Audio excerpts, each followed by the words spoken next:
Sejak mulai merebak di Indonesia hingga saat ini, dampak negatif pandemi COVID-19 rasanya semakin nyata, bukan hanya di bidang kesehatan tapi juga di sendi-sendi perekonomian. Satu persatu rilis data ekonomi menjadi buktinya. Tidak terkecuali komponen investasi yang menyumbang sekitar 30% dari PDB Indonesia atau kedua terbesar setelah konsumsi domestik. Sayang sekali data terbaru yang dirilis oleh Badan Koordinasi Penanaman Modal atau BKPM menunjukkan bagaimana corona menggerus investasi asing di Indonesia. Seperti apa gambaran lengkapnya kita akan bahas bersama pada pagi hari ini. Jadi berdasarkan laporan BKPM, realisasi investasi pada kuartal pertama 2020 mencapai 210,7 triliun rupiah. Secara tahunan atau dibandingkan dengan triwulan pertama 2019, angka ini memang masih tumbuh ya sekitar 8%. Tapi dibandingkan dengan capaian kuartal 1 2019 itu. Namun secara kuartalan angka ini hanya tumbuh tipis sekali yaitu 1,2% dibandingkan dengan kuartal keempat 2019, kuartal sebelumnya. Dan kalau dibedah lagi pertumbuhan investasi ini ternyata lebih banyak ditopang oleh penanaman modal dalam negeri yang berwarna merah ini ya, yaitu tercatat tumbuh double digit atau 29% menjadi 112,7 triliun rupiah. Sementara kalau melihat realisasi investasi asing atau penanaman modal asing PMA pada periode yang sama ternyata justru turun ya, turunnya sampai 9,2% yang berwarna kuning ini menjadi hanya 98 triliun rupiah. Jadi walaupun total realisasi investasi secara keseluruhan tercatat tumbuh, tapi kenyataan bahwa realisasi investasi asing menurun itu jelas bukan kabar yang baik bagi Indonesia, dan penurunan ini mengindikasikan bahwa investor asing cenderung mengerem untuk menggelontorkan dananya ke Indonesia karena di tengah pandemi yang penuh ketidakpastian ini tentu resiko dalam berinvestasi menjadi lebih tinggi. Jadi memang sebetulnya wajar saja kalau investor lebih perhitungan dalam tanda kutip dalam mengeluarkan uangnya ya. Padahal Indonesia ini sangat membutuhkan investasi untuk mendongkrak pertumbuhan ekonomi karena tadi 30% porsinya. Jadi kalau Indonesia tidak mampu menarik investor asing untuk memarkirkan uangnya di tanah air ini, maka pertumbuhan ekonomi itu bisa terancam dan itu efeknya akan luas sekali. Lalu dari negara mana sajakah investor yang masih mau menanamkan uangnya di Indonesia sebesar 98 triliun rupiah ini? Kita akan lihat di slide yang berikutnya.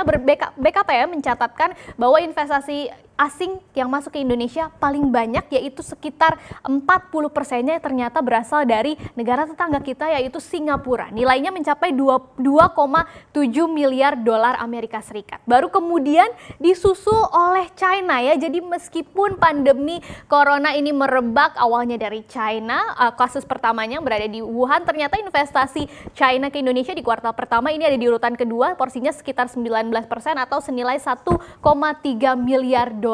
Selanjutnya baru diikuti oleh Hong Kong sebesar 600 juta dolar, kemudian Jepang juga 600 juta dolar sama seperti Hong Kong, dan Malaysia 500 juta dolar. Nah, kalau dilihat dari lokasi investasinya di mana saja mereka menempatkan investasi mereka, ternyata investasi asing ini paling banyak masuk ke ibu kota ya, yaitu proyek-proyek yang ada di DKI Jakarta dan Jawa Barat masing-masing sebesar 900 juta dolar Amerika Serikat. Kemudian baru ternyata masuk juga ke Maluku Utara senilai 800 juta dolar Amerika Serikat dan disusul juga oleh Kepulauan Riau dan Sulawesi Tenggara masing-masing senilai 400 juta dolar Amerika Serikat. Nah, pertanyaan selanjutnya, sektor mana saja yang diminati oleh investor asing? Jadi data BKPM ini menunjukkan bahwa 22,4% dari total investasi asing yang masuk ke Indonesia ternyata berasal dari sektor industri logam dasar, barang logam bukan mesin dan peralatannya senilai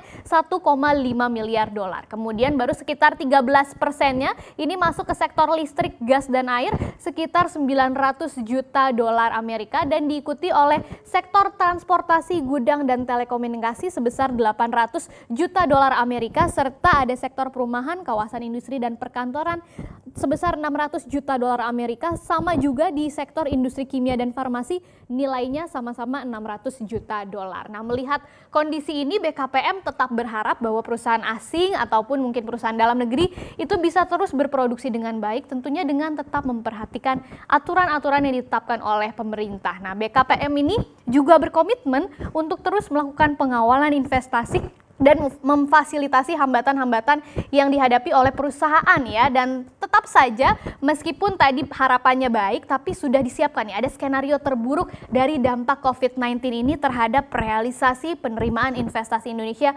sepanjang tahun 2020. Jadi tahun ini sebenarnya BKPM sudah menyusun ada target investasi mencapai 886,1 triliun rupiah. Dan sampai kuartal 1 ini target tersebut baru dicapai 24%-nya. Nah, dengan adanya COVID-19 ini, maka Kepala BKPM Bahlil Lahadalia ini menilai target tersebut sepertinya akan sulit dicapai. Apalagi penurunan investasi sudah terlihat sejak pertengahan Maret 2020. Sehingga ada skenario investasi yang pesimistis, yaitu targetnya mencapai hanya 817 triliun rupiah, jadi turun dari target awal begitu ya, dengan asumsi pandemi ini bisa berakhir di bulan Mei. Jadi berdasarkan perhitungan BKPM dengan skenario pesimistis ini, investasi di kuartal kedua akan tumbuh sedikit sekali, bahkan tidak lebih dari 150 triliun rupiah. Tapi BKPM yakin di kuartal ketiga dan kuartal keempat ini bisa membaik karena berbagai upaya yang telah dilakukan oleh pemerintah saat ini supaya COVID-19 segera berakhir. Sehingga pada akhir tahun investasi masih akan sosok lah ya, masih cukup baik, tapi walaupun agak jauh dari target yang ditetapkan di awal. Nah,